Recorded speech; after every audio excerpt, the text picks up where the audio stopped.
میں ان حالات میں فی الحال تسلی دلاسا ہی دے سکتا تھا۔ ابھی تک قاتل یا قاتلوں کا کوئی سراغ میرے ہاتھ نہیں لگا تھا، لیکن مجھے کبھی امید تھی کہ میں بہت جلد اس کیس کو حل کر لوں گا۔ آئندہ روز میں نے ضروری کارروائی کے بعد مقتول غلام عباس کی لاش اس کے ورثاء کے حوالے کر دی، اور اس دن عصر اور مغرب کے درمیان اس کی تدفین بھی ہو گئی۔ اس کیس نے میرے ذہن کو بری طرح الجھا کر رکھ دیا تھا۔ کوئی راستہ مجھے ڈھونڈنا تھا جس پر چل کر میں قاتل تک پہنچ جاتا۔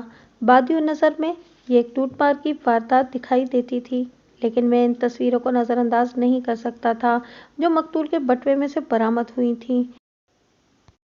کوئی بھی شخص اپنے پیاروں کی تصویروں کو پرس میں رکھتا ہے، اس کا مطلب تھا وہ تیکھے نقوش والی پرکشش لڑکی اور معصوم بچی مقتول کی زندگی میں بہت زیادہ اہمیت رکھتی تھیں، جبھی اس نے ان کی تصاویر کو اپنے سینے سے لگا رکھا تھا۔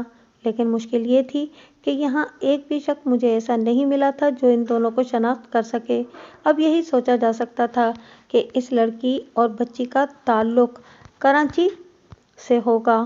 میں بڑی بے چینی سے گل فراز کی واپسی کا انتظار کرنے لگا۔ 13 اور 14 دسمبر کی تاریخیں بھی کسی کامیابی کے بغیر ہی گزر گئیں۔ غلام عباس کو 8 دسمبر کی رات 8 اور 9 بجے کے درمیان قتل کیا گیا تھا۔ اس حساب سے اس افسوسناک واقعے کو لگ بھگ ایک ہفتہ ہونے کو آیا تھا، لیکن ابھی تک کوئی ایسا مضبوط سراغ میرے ہاتھ نہیں لگا جو اس کیس کو حل کرنے میں رہنمائی کا کردار ادا کرتا۔ میں مایوس تو نہیں ہوا تھا، تاہم ہر گزرتے دن کے ساتھ میری جھنجھلاہٹ میں اضافہ ضرور ہو رہا تھا۔ پھر قبل اس کے کہ یہ جھنجھلاہٹ بیزاری اور اکتاہٹ میں تبدیل ہوتی، اچانک میری نگاہ کے سامنے سے وہ گھنے بادل چھٹ گئے جو پچھلے 5-6 روز سے منظر کو اپنی اوٹ میں چھپائے ہوئے تھے۔ 15 دسمبر کی دوپہر کو ASI گل فراز کراچی سے لوٹ آیا اور اپنے ساتھ ایک ایسی خبر بھی لے کر آیا جس نے بالکل اس کیس کو حل کر دیا۔ میں نے فوراً گل فراز کو اپنے کمرے میں بلا لیا۔ 10 دسمبر کو تھانے سے وہ روانہ ہوا تھا اور آج 15 دسمبر کی دوپہر تھی۔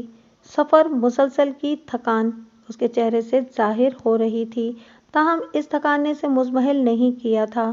اس کی آنکھوں میں کوئی بڑا معرکہ سر کر لینے کی مخصوص چمک دکھائی دیتی تھی۔ رسمی الیک سلیک کے بعد اس نے پرجوش لہجے میں بتایا، ملک صاحب، کراچی کا دورہ بہت کامیاب رہا ہے۔ اب تھوڑی سی محنت اور بھاگ دوڑ کے بعد ہم بآسانی اس کیس کو حل کر سکتے ہیں۔ ہمیں اپنے کام کا آغاز ساہیوال سے کرنا ہوگا۔ اس کے غیاب میں جو واقعات یہاں پیش آ چکے تھے، ان کے بارے میں نے ASI کو تفصیلاً بتا دیا تھا۔ اس کی زبان سے ساہیوال کا نام سن کر میں چونک اٹھا اور پوچھا، ساہیوال کیوں؟ وہاں کیا رکھا ہے؟ ساہیوال میں آفتاب رہتا ہے جناب، ASI نے انکشاف انگیز لہجے میں بتایا۔ یہ بندہ ہمیں بتا سکتا ہے کہ مقتول کے ساتھ کیا واقعہ پیش آیا تھا۔ اوہ! میں نے ایک گہری سانس خارج کی اور پوچھا، یہ آفتاب کون ہے؟ آفتاب وہ شخص ہے جناب جو کراچی میں مقتول کے ساتھ ٹرین پر سوار ہوا تھا، ASI نے جواب دیا۔ وہ 7 دسمبر کی سہ پہر کراچی ریلوے اسٹیشن سے ٹرین پر سوار ہوئے تھے اور عبدالقدیر نے خود انہیں گاڑی میں بٹھایا تھا۔ قدیر اس وقت تک اسٹیشن پر موجود رہا تھا جب تک ٹرین روانہ نہیں ہو گئی۔ اور یہ عبدالقدیر کون ہے؟ میں نے متذبذب انداز میں دریافت کیا۔ قدیر مقتول کے ساتھ نیو ہیون ہوٹل میں کام کرتا ہے جناب۔ نیو ہیون ہوٹل میں کام کرتا ہے جناب، ASI نے ٹھہرے ہوئے لہجے میں جواب دیا۔ میں قدیر کو بھی اپنے ساتھ لے کر آیا ہوں، لیکن ٹھہریں، میں آپ کو ترتیب سے بتاتا ہوں۔ میں نے اسے ٹوکنا مناسب نہ سمجھا اور پوری توجہ سے اس کی طرف دیکھنے لگا۔ اس نے ایک گہری سانس چھوڑی، پھر بڑے پرجوش انداز میں مجھے کراچی والی کارگزاری کے بارے میں بتانے لگا۔ اس کے مطابق اس نے کراچی پہنچ کر سب سے پہلے محکمہ جاتی ذمہ داریوں کو پورا کیا، پھر صدر میں واقع نیو ہیون ہوٹل کا رخ کیا اور اس ہوٹل میں عبدالقدیر سے اس کی ملاقات ہو گئی۔ قدیر نے اس بات کی تصدیق کی کہ مقتول اسی ہوٹل میں کام کرتا تھا اور یہ کہ اس نے اپنے گاؤں جانے کے لیے 15 دن کی چھٹی لی تھی۔ وہ اپنی بیمار ماں کو دیکھنے جا رہا تھا۔ قدیر ہی کی زبانی ASI کو پتہ چلا کہ 7 دسمبر کو آفتاب نامی ایک شخص بھی مقتول کے ساتھ ہی گاڑی پر سوار ہوا تھا، وغیرہ وغیرہ۔ ASI نے مجھے بتایا تھا کہ وہ عبدالقدیر نامی اس بندے کو اپنے ساتھ تھانے لے کر آیا ہے، لہٰذا میں نے یہی مناسب سمجھا کہ براہ راست قدیر سے سوالات کروں تاکہ جلد سے جلد اس کیس کو نمٹایا جا سکے۔ میں نے ASI سے کہا، ٹھیک ہے گل فراز، تم قدیر کو یہاں بلا لو، باقی باتیں میں اس سے خود کر لوں گا۔ Okay sir,